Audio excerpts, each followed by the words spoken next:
साथियों नमस्कार, मैं हूं विकास देवरानी। आज हम लोग बात करेंगे फिल्म अजान की। और उसमें अजान की यदि हम बात कर रहे हैं साथियों, तो उसमें एक बहुत मुख्य भूमिका में भाई अभिषेक मेंदोला जी हैं। सबसे बड़ी बात, हम लोग इस समय कोटद्वार में हैं और अभिषेक भाई का जो बचपन है वो कोटद्वार में बीता हुआ है। और कोटद्वार जब मैं आपके साथ निकला हूँ शहर में, तो हर गलियां भाई को पता है है ना? तो एक उसका एक अलग टच जो है कोटद्वार से आपका रहा है। इसमें जो शंभू का जो आपने चरित्र निभाया है उसके बारे में भी थोड़ा हमारे दर्शक जानना चाहेंगे कि ये कहाँ से और ये चरित्र सस्पेंस थ्रिलर में कैसे आया। हाँ, ये अनुज जोशी जी की परिकल्पना थी। एक चरित्र शंभू उन्होंने जो गढ़ा, और उसको गढ़ने के पीछे शायद कारण ये रहा होगा कि एक एक तरीके का एक मोनोटोनस विषय हो जाता है, चाहे वो थ्रिल भी है। तो आप सिर्फ चेजिंग इसमें है, बहुत सारे एक ट्रैवलॉग की तरह फिल्म है। ये सारे प्रयागों को कवर करते हुए देहरादून राजधानी पहुंचती है, फिर वापस कर्णप्रयाग पहुंचती है, भगवती पहुंचती है। तो लेकिन क्या है, सब्जेक्ट एक जैसा है। उसमें आने वाले जो दृश्य हैं वो आपको जरूर कौतूहल पैदा करते हैं, क्या होगा क्या। लेकिन फिर वो कौतूहल की एक सीमा होती है, सस्पेंस की भी एक सीमा। तो उस सस्पेंस के बीच में एक ऐसा किरदार इसमें है कि जो अपने आप को सोचता है कि उससे ज्यादा बुद्धिमान पूरे गांव में नहीं है, और वास्तव में एक सीधा साधा जैसे हम पहाड़ी में लाटा, इस तरीके का वो किरदार है। बिल्कुल मुंह फट है, बिल्कुल साफ मन का वो व्यक्ति है।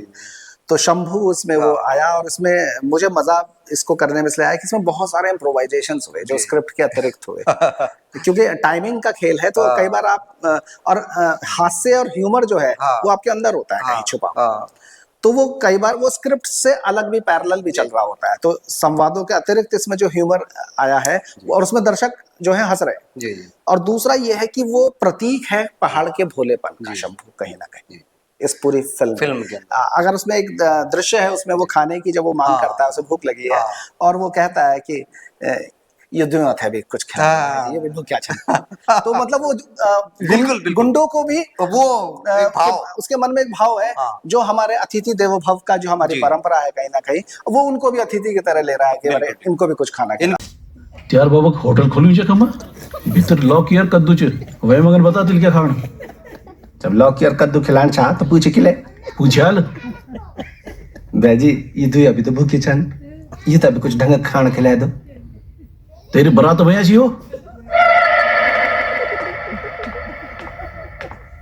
चाहे अपराधी भी हैं, उसके बावजूद भी शंभू का भाव ये है कि ये भूखे नहीं रहने चाहिए, भूखे नहीं रहने चाहिए। तो वो उसके इस तरीके के कई दृश्य हैं जो हास्य भी पैदा करते हैं, सोचने पे मजबूर करते हैं।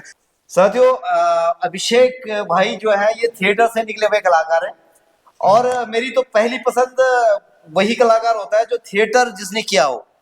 हिंदी सिनेमा की बात करें तो आशीष विद्यार्थी, ओमपुरी और मनोज बाजपेयी, आशुतोष राणा, बहुत बड़ी जो चेन है जो थिएटर से निकले हुए कलाकार हैं।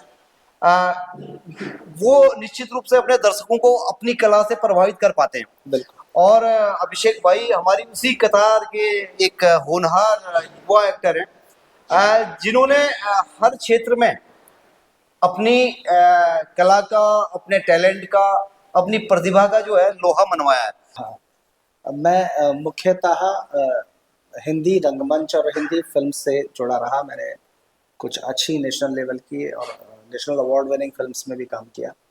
लेकिन ये अपनी बोली भाषा की फिल्म में काम करने का जो अनुभव होता है, और अपनों के बीच में जो वो प्यार मिलता है, उससे मैं कहीं ना कहीं अभिभूत हूँ। और दूसरा ये एक दुस्साहसिक कदम था इस तरीके का फिल्म को बनाना, क्योंकि हम डरे हुए थे कि हमारे जो दर्शक हैं वो परंपरावादी सिनेमा के आदी हैं, जिसमें पहाड़ दिखे, जिसमें पलायन दिखे, जिसमें बेरोजगारी दिखे, जिसमें खुदेड़ गीत हो।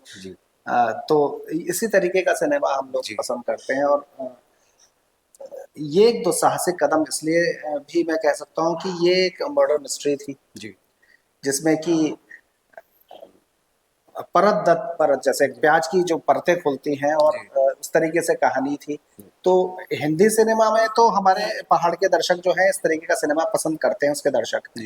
लेकिन वो अपनी बोली भाषा में इस तरीके की पटकथा को कितना पसंद करेंगे या सिरे से नकार न दे, ये एक डर जरूर था। मन में एक डर था।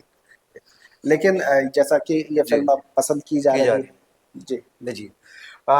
निश्चित रूप से एक अलग सब्जेक्ट को लेकर अजान गढ़वाली सिनेमा के दर्शकों तक पहुंची हुई है। दर्ज की गई है। पीछे अनुज जोशी जी की जब विजिट हुई थी कोटद्वार में, तो उनके साथ हम बैठे थे। जी अनुज भाई का कहना था कि हम लोग अपनी फिल्मों के अंदर गढ़वाल को, उत्तराखंड को ग्लोरीफाई करते हैं, और जो चीज़ें परंपरागत रूप से और सांस्कृतिक रूप से जो हमारी धरोहर है, उसे ग्लोरीफाई करने का हम लोग अपनी फिल्मों के माध्यम से काम करने की कोशिश करते हैं। बिल्कुल। और निश्चित रूप से उनके जितने भी क्रिएशन हमें देखने को मिले हैं, चाहे वो इससे पहले हमने मेरे गाँव देखी थी, आज अजान देख रहे हैं, उसमें ये चीज़ हमें नज़र आई है। ये जो छुपा हुआ संदेश है, जो हम कहना चाहते हैं अपने फिल्म के माध्यम से, कि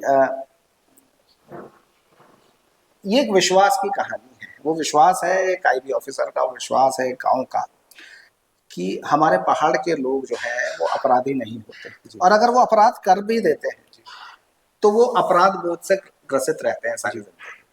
वो जो बोध है, अपराध बोध को इसमें बड़ी खूबसूरती से दिखाया गया है कि इसमें जो अपराधी है उसको भी अपराध बोध है कि मैंने कुछ गलत किया।